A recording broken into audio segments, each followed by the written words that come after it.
Okay mga kababayan, Chris Ulo at welcome po dito sa ating munting programa.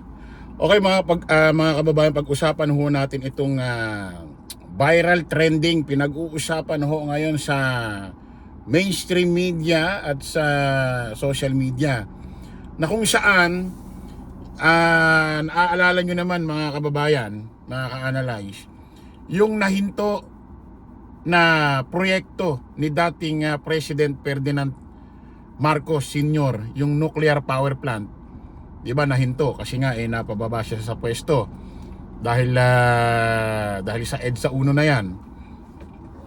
Wala na ho kasi nagtuloy noon magmula ho nung naupo ho itong administrasyong Aquino.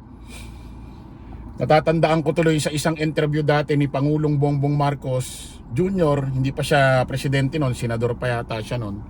Sabi niya, bakit hindi itinuloy ng mga sumunod na administrasyon sa kanyang tatay? Yun naman ay hindi naman daw para sa kanila.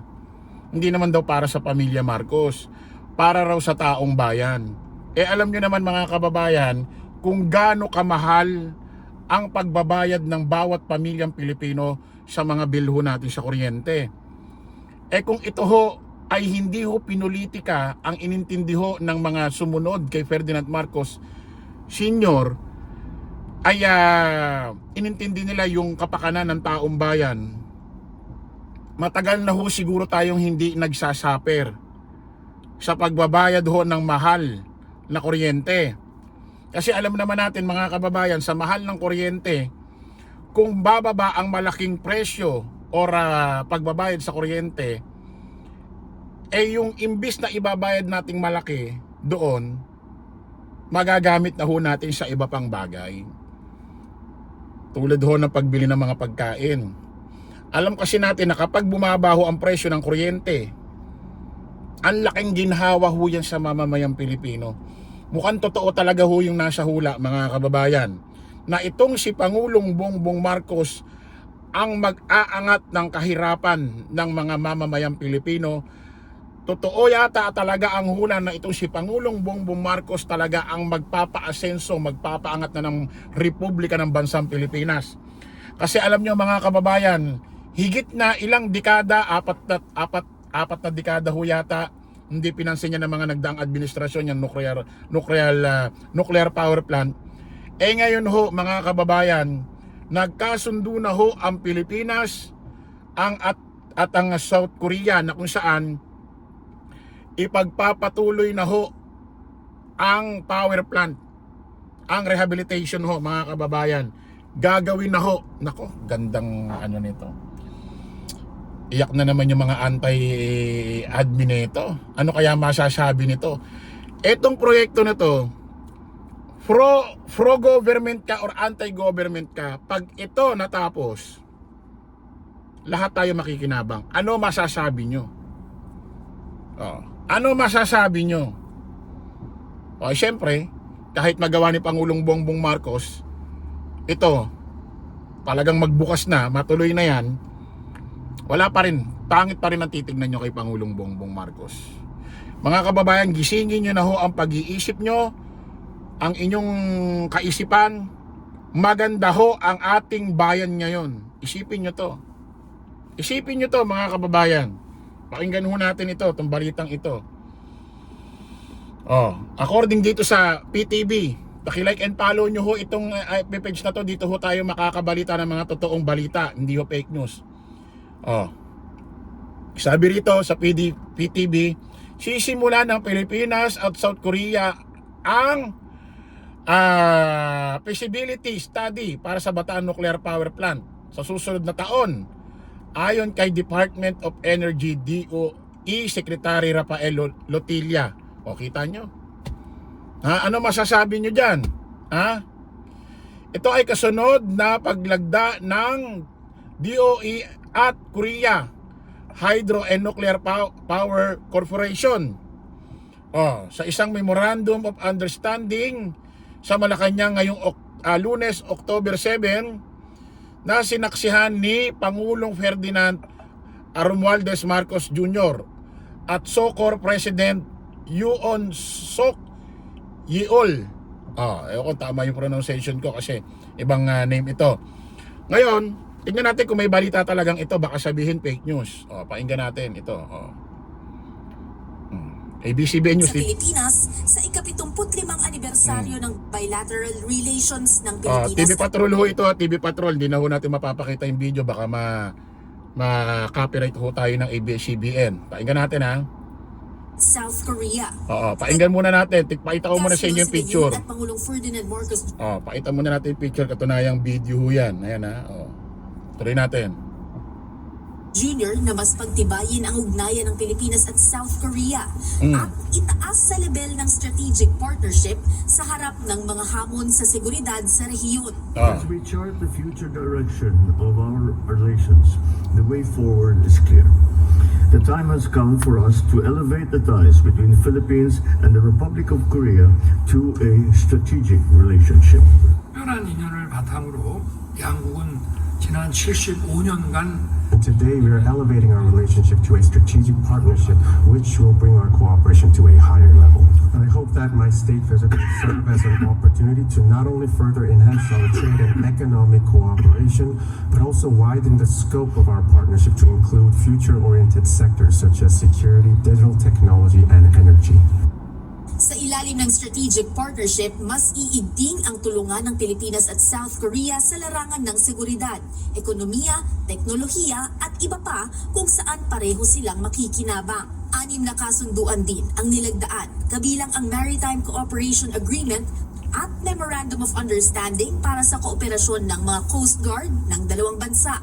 As the geopolitical environment is only becoming more complex, we must work together to achieve prosperity for our peoples and to promote a rules-based order governed by international law, including the 1982 UNCLOS and the binding 2016 Arbitral Award.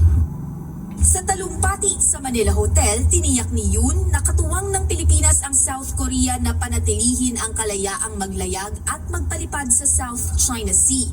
Kinikilala din ng kanyang bansa na ang Pilipinas ang nagpadala ng pinakamaraming tropa para tulungan sila sa kasagsagan ng Korean War. Magandang buhay mga sorry, may ads po sorry. Tayo kami sa pinagbuhatan pa Tuloy natin. Isa na namang kailan na pala na namang patok. Sorry, may ads ha. Tuloy natin.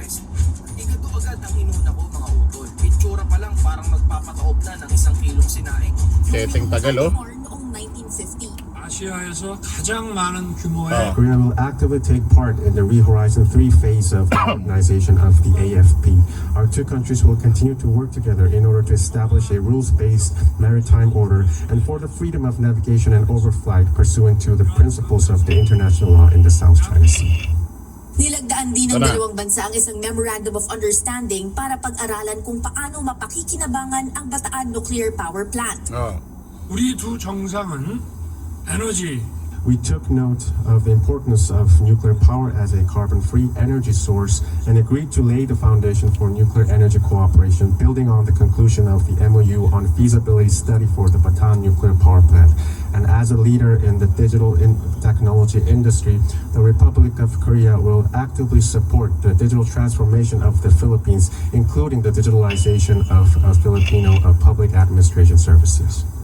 Mayroon ding mga kasunduan kaugnay sa infrastruktura, turismo at ekonomiya. Grabe mga kababayan ha, palakpakan natin si Pangulong Bongbong Marcos. Palakpakan ho natin ang administrasyong ito na kung saan next year sisimula na ho pag-aaralan na para maibalik ho matuloy ang rehabilitasyon ho ng nuclear power plant. Grabe. Ito na ang sagot.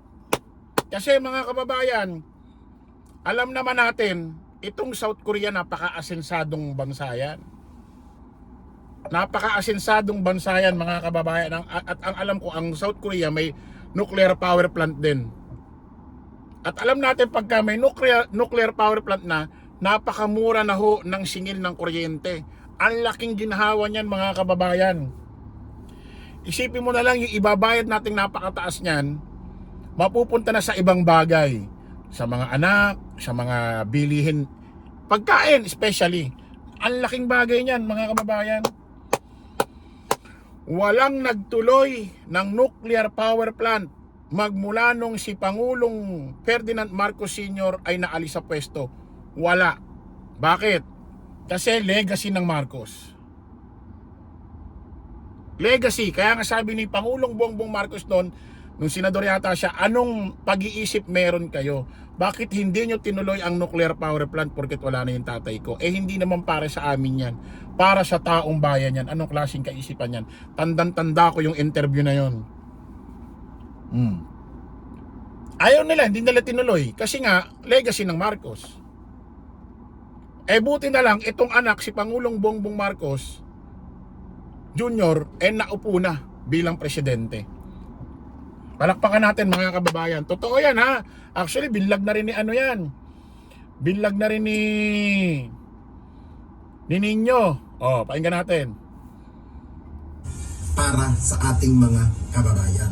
Prime Minister and Minister of Economy and Finance of the Republic of Korea for the exchange of the signed Memorandum of Understanding on Laguna Lakeshore Road Network. And today, I'm pleased to announce that the Philippines and the Republic of Korea have formally elevated our relations to a strategic partnership. Republic of Korea for the exchange of the signed implementation program of the Memorandum of Understanding between the Department of Tourism and the Ministry of Culture, Sports and Tourism of the Republic of Korea. Ay, isang mapagpalang araw kaibigan. October 7, 2024, araw po tayo ng Monday.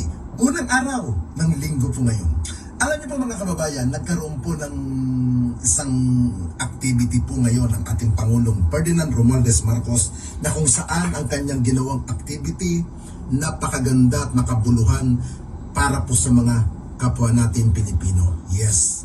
Alam naman po natin na tayo'y kulang sa trabaho, marami tayong kababayan na walang hanap buhay, walang mapagkakitaan. Ito po, maganda ito. Bakit ko po nasabing maganda? Dito po sa ginawang signing agreement ng Pangulong Marcos at ng bansang Republic of Korea na kung saan dagdag trabaho para sa ating mga kababayan.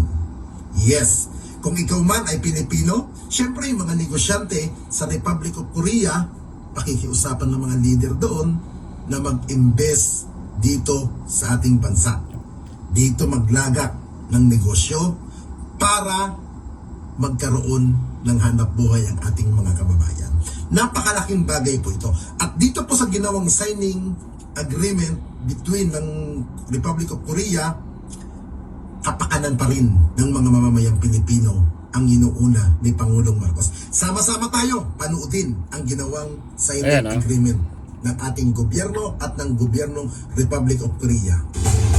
Junior, President of the Republic Ayan o, of mga the kababayan. Philippines and His Excellent Hindi na natin na mapapahaba itong video ito. Ayan ha, maliwanag mga kababayan. Napakagandang balita ho nito. Palakpakan ho natin si Pangulong Bongbong Marcos, ang Administrasyong Marcos, ang First Family. Grabe, napakagandang balita nito mga kababayan. Ang benefits nito talagang para sa taong bayan, especially sa mahihirap. Kaya kayo, yung mga anti-government dyan, magising na kayo sa katotohanan. Ito na yung pinakahinihintay natin. Walang nagplano ulit yan para mabuksan. Para magawa ulit matuloy ang nuclear power plant na yan. So maraming salamat kay Pangulong Bongbong Marcos at sa bumubuong Administrasyong Marcos. Maraming salamat po sa inyo. Hanggang dito na lang po muna ang ating video vlog. Kita-kita po ulit tayo sa susunod. Maraming salamat. Bye-bye.